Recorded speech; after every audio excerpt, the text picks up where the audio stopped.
do a little media stuff here. You guys have qualifying and stuff today? Yeah, we qualify here in about an hour.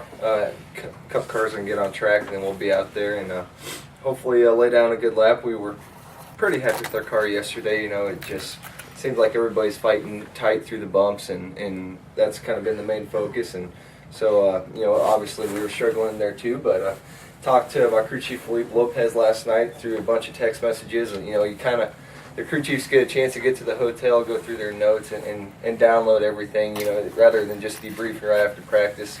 They get a chance to really think about some things, and he's got some really good ideas that I think is going to help us today.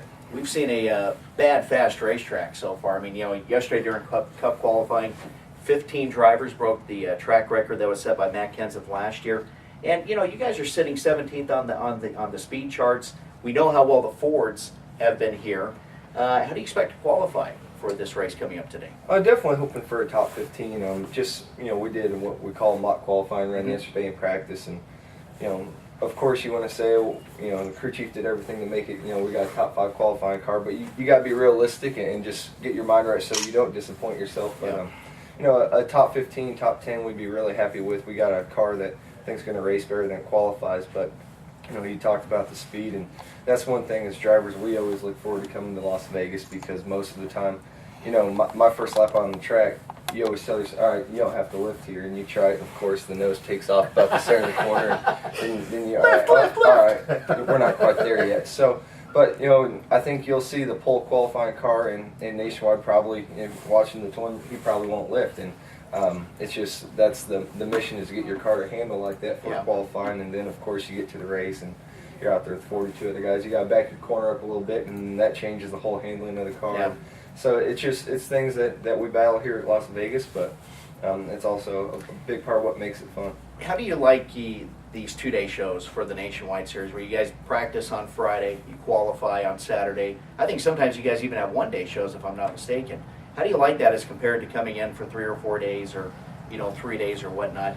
Yeah, no, like I was just going to say that too. You know, when we do a Friday night race, it's normally, you know, we can go to Bristol and we'll practice about 9 a.m., qualify at 2, and we race at night. And that's for myself, being single, it's not such a big deal. You know, I enjoy being away from home and doing some sightseeing. But for the guys that do have families back home, they love the 1-day and 2-day shows. And you know, everyone's professional. We know our jobs, and it's not like we're rushed to do anything when they do. You know, kind of tighten the days down on our schedule. But you know, for the guys that have families, I'm sure they would all tell you they love the 1- and 2-day shows. So are you planning on staying here for the Cup race tomorrow and cheering on your Richard Petty Motorsports teammates? Yeah, I am actually. We a bunch of people from Richard Petty Motorsports are having a dinner tonight, and then obviously fly home with the team tomorrow. So be able to watch the Cup race, and that always seems like it puts on a really good show, and to, if you're going to be watching one in Vegas, is definitely a place I'd choose. The Fords have been fast. Back to qualifying, when you qualified, are you typically a great qualifier? Because I know a lot of drivers, I mean, some guys are just fantastic with qualifying, and some guys can't qualify worth nothing. Yeah, I wouldn't say nothing, I hope, but I'm definitely not great. That's, you know, work in progress. When people ask me what's the biggest thing I need to work on, that's the first thing I say is qualifying. And in Nationwide races, it's very important because our races are so much shorter. You get maybe 2-3 pit stops to work on the car, and if you don't improve on it in those 2 or 3 spots, then you know that's it. And I think we see in our races last year is kind of when I really first started to notice it was you know, we don't have a whole lot of cautions anymore like we used to. There used to be a whole lot of cautions and chance to make up spots on restarts, and we're really not seeing that. I think at Phoenix we had 3. So it's just a little bit of a change in our series, and obviously qualifying better just makes it easier on yourself, on the team, on the car. Obviously, if you qualify 20th, you're going to have to use up your stuff the first half of the race to get up there. And then when you do make it to the top 10, top 5, you know, there might not be nothing left in the car to improve on that. So, Phoenix, you know, last weekend I think we qualified 21st, and we just had to battle hard all day, and then you got up there to the top 10, and those guys were just kind of really starting to race hard. So it's something I definitely need to improve on, and maybe today we'll Well, start that trend. And not to mention, some guys too, historically, are better racers than they are qualifiers. Tony Stewart, for example, comes to mind. He's, even he'll be the first to admit, I'm a better racer than I am a qualifier. So how much emphasis do you put on your qualifying program as opposed to your race program? Well, nationwide, it's a lot different. When you watch a cup practice, you'll see they'll say, "All right, we're changing over to qualifying mode," and they can do all kinds of different stuff because they go out and they practice today. Well, we're impounded, and there's Right. we can do some wedge, track bar, air pressure, and that's about it. So when we say we're turning over the qualifying trim in practice or doing our mock run, all we do is put on 4 new tires, drop the track bar, and you bump up to race pressures, and you go out and make 2 laps, but you're qualifying with your race setup. So, Sure. so in qualifying, it's a whole different deal. But we usually try to make 2 mock qualifying runs at the end of practice, just so I have a better idea when I go into turn 1 today. What the car is going to do, or yesterday I drove in way too hard, so I know today to back that up a little bit and make some changes. Being from Iowa, I'm assuming you followed sprint car racing. Was that kind of your passion, sprint car racing, or what really got you, along into your career and your real break into NASCAR? Yeah, well, when I was first born, my dad owned a World Outlaw sprint car team with Sammy Swindell driving the number 1 car, and I grew up 20 minutes from Knoxville Raceway, and I was at Knoxville when I was 4 days old.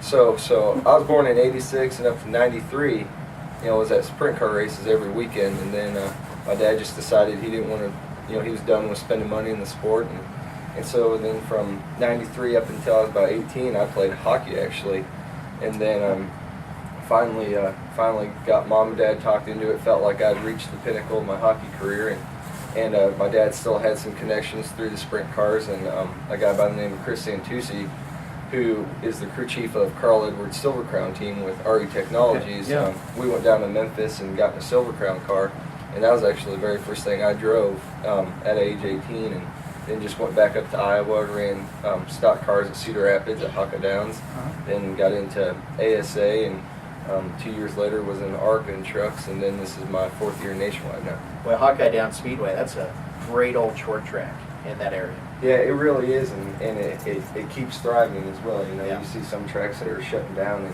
and I'll get on that website once in a while and look at their car counts, and they're still there. So it's pretty cool because Hocka Downs is pretty much the only asphalt track in Iowa. Yeah, right. I was gonna say, I've spent a little time in Iowa, and it seems like every town has a dirt track. Exactly. Right, yeah.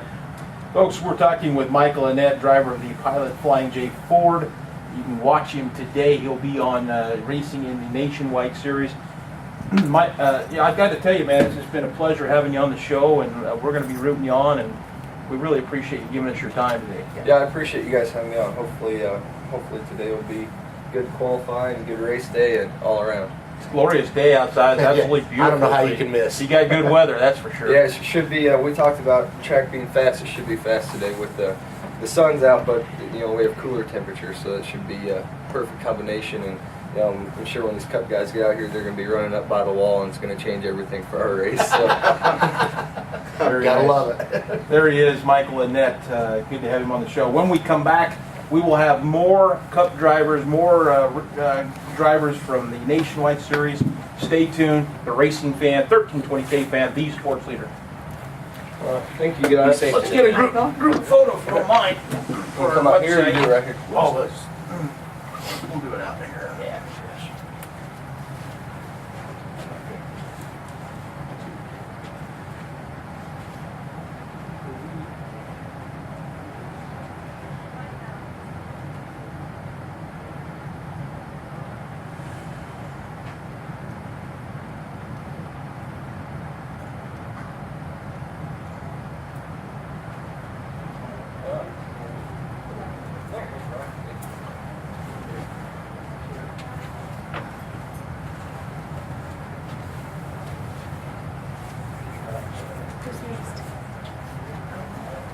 We should wear the Brad Keselowski. Which one was his? Which one was he on? He was on this one.